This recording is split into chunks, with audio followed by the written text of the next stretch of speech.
Thank you, friends. Shabbat Shalom. Greetings to you all. I hope you all had a fantastic Rosh Hashanah, the beginning of the year. You have been engraved in the book of life, and in a few days it will be sealed. Congratulations. Ketiva v'chatim atov, may you be inscribed and sealed for a good year. And we had a fantastic service, and my thanks and love go out to all of you who joined us for it. Thank you so much for trusting in us to celebrate such an important time. Now, for the last couple of weeks, we had comings and goings as mini themes, and in this week's Parsha, Moses puts them together as he says, 120 years old I am today. I guess it's his birthday. I can no longer go out and come in, and the Lord has said to me, you shall not cross this Jordan. The coming and going is about to stop. As Alvin Lee of 10 years after saying, I'm going home to see my baby, and that's pretty well the entire lyric. Oh, the Woodstock years, and that song went on for 10 minutes.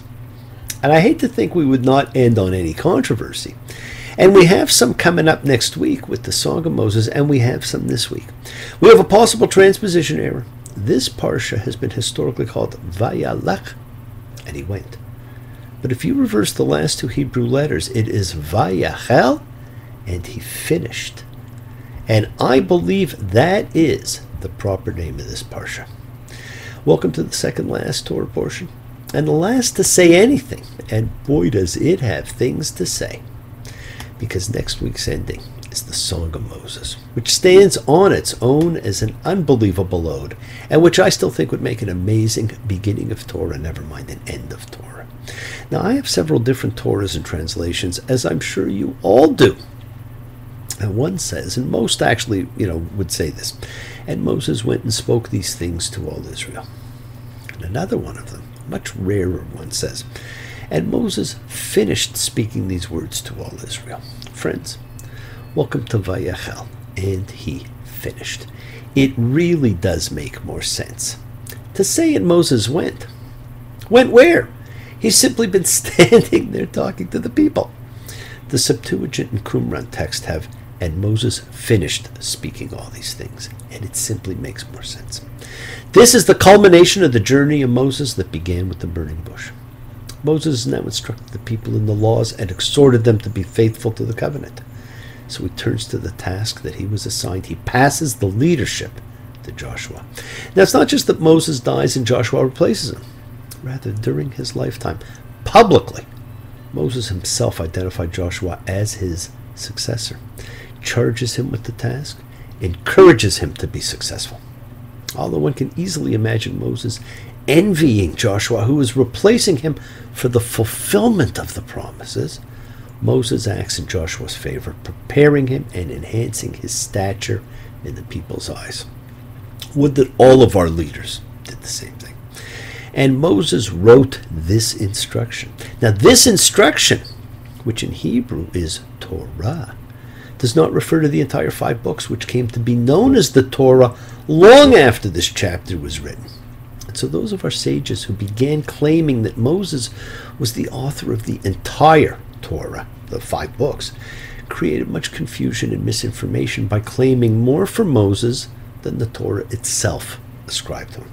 It became a firmly established doctrine by the rabbinic period. Many great teachers, including Rashi and Rambam, followed it. Ibn Ezra raised subtle doubts about it, and Spinoza openly challenged it. And Jewish as well as Christian scholars came to simply reject it outright in the 19th and 20th centuries. Orthodox Jews, of course, still accept it. And I'm always surprised by how many of the people I speak to still believe that Moses wrote the 5 books, since that is what they were told growing up. And friends, Moses commands the people to read the Torah, the instruction he'd written, that is the law of Deuteronomy, once every 7 years, during the Sabbath year and the holiday of Sukkot, which is coming up in about a month. It's actually less than a month, a couple of weeks. It was actually a much later practice to read the entire Torah, all of the 5 books of Moses, once every year in weekly portions, as we do now, rather than all at once and rather than just a designated code. Now it says in Deuteronomy 31:11, when all Israel comes to appear before Adonai your God in the place that he will choose, you shall read this instruction this instruction, meaning the Torah, the Deuteronomy part, in front of all Israel in their ears. Assemble the people, the men and the women and the infants, and your alien who is in your gates, so they will listen, and so they will learn, and they will fear the Lord your God. And they will be watchful to do all the things of this instruction, friends. By assembling the people every 7 years, there would be a permanent reenactment of the hearing of the law at Sinai, an event that Deuteronomy calls the Day of the Assembly. Just imagine what that would be like. Imagine how powerful that would be if every 7 years we all gathered to hear the words spoken just as they were spoken at Sinai Epiphany. I think it would be extremely powerful. I think it would be far more powerful than the way we do it by breaking it down and reading it weekly. And in this small little parsha, which really does not say a lot, but says a lot, it gives an incredible prediction because it warns of the disappearance of God. In Deuteronomy 31:15, and the Lord appeared in the tent in a column of cloud, and the column of cloud stood at the entrance of the tent, and the Lord said to Moses, here, when you're lying with your fathers, this people will get up and whore after foreign gods of the land into which it is coming, and it will leave me and break my covenant that I've made with it. It. God repeatedly speaks to the people in the singular in this package. He keeps referring to the people as it. How demeaning. Now, the hiding of the face of God, which is predicted here, is understood to be the fate of the entire people, not of individuals. Divine hiddenness is not an individual's unique experience, and it's not based on an individual's behavior. It is the experience of a community and of an era which still continues to this day. And my anger will flare at it on that day, and I'll leave them. And I'll hide my face from them, and it will become prey. And many bad things and troubles will find it. And it will say on that day, isn't it because my God is not present in me that these evils have found me? It sounds a little like Gollum in Lord of the Rings, the way he talks about it. Now, these words here predict the time in which God will be hidden. It's more frightening than divine punishment. It's one thing for a parent to punish a child. It is far worse if the parent becomes hidden from the child. So the child doesn't know if the parent is present or not. The child feels vulnerable and unprotected. The child cries for the parent, but there is no answer. This has become man's terrifying reality. The expression Hester Panim, the hiding of the face, became a known saying in rabbinic literature and in theological thinking still to this day. Friends, the Tanakh story moves from a time of extraordinary divine involvement, creation, flood, angels, personal contact, splitting seas, hearing God's voice at Sinai, to a time in which humans are left on their own. The prediction at the end of the Torah comes true at the end of the Tanakh. Humans are left not knowing if God exists or not. Thus, the Tanakh tells a story of the development from a world of direct communication with God to the world we have known ever since, in which the existence of God is a matter of faith or doubt or search. Now, God reiterates what he said to Noah a long, long time ago, when he says, they will, so I will. They will forsake me and break my covenant that I've sealed with them, and my wrath will flare against them on that day, and I shall forsake them and hide my face from them. And as for me, I will surely hide my face on that day for all the evil that they have done, for they turned to other gods. And friends, we have turned to other gods. Gods of money, gods of fame, gods of ego. Think about what other gods you may have turned to. We've all been guilty of it. It's a good time of the year for us to be thinking of these things. Now, in Genesis 6, God said he'd made a mistake. Man had evil in his heart. He knew our inclination. We've come full circle. He leaves us instead of destroying us. Right? He said he was never going to destroy us again. Deuteronomy 31:21. I know its inclination. Its. Again, an essential point from the Torah's beginning returns at its conclusion. The flood story starts and ends with God's recognition that humans' inclination is towards doing bad. I won't curse the ground on account of humankind again, for the inclination of the human heart is bad from their youth.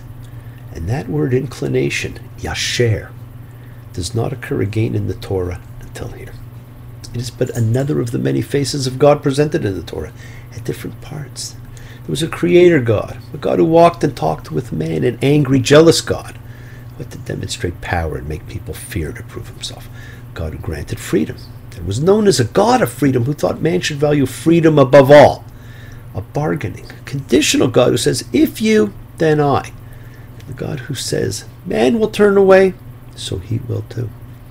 God is walking away, and Moses is about to deliver his great song, and you are about to seal the books on Yom Kippur, a day for lot casting, a day for atonement at 1 mint, because it's a day for you and your thoughts and your feelings and your message and your one connection to God.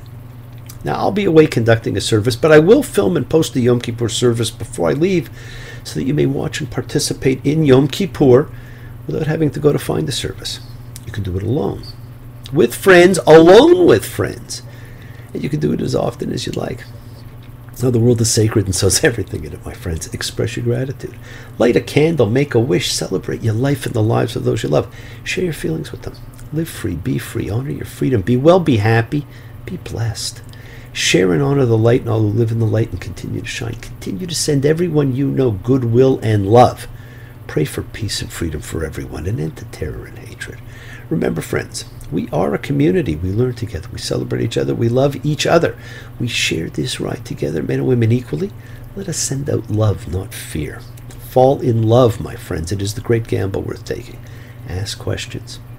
Do not take because as an answer. See what lies in front of you. Break free of dogma and change your way of thinking. You and me burning matches, lifting latches on our way back home. We're on our way home. Thank you all. Love you. See you all next time. And I do love seeing you all again. And remember, your wishes do come true. Have a fantastic, good year. Have an easy fast. May you all be inscribed in the book of life. Bless you all. Thank you. Please feel free to join our Yom Kippur service. There is plenty of room in my heart for you always, if you want to join us. Shabbat Shalom. Have a fantastic week. Take care. Bye.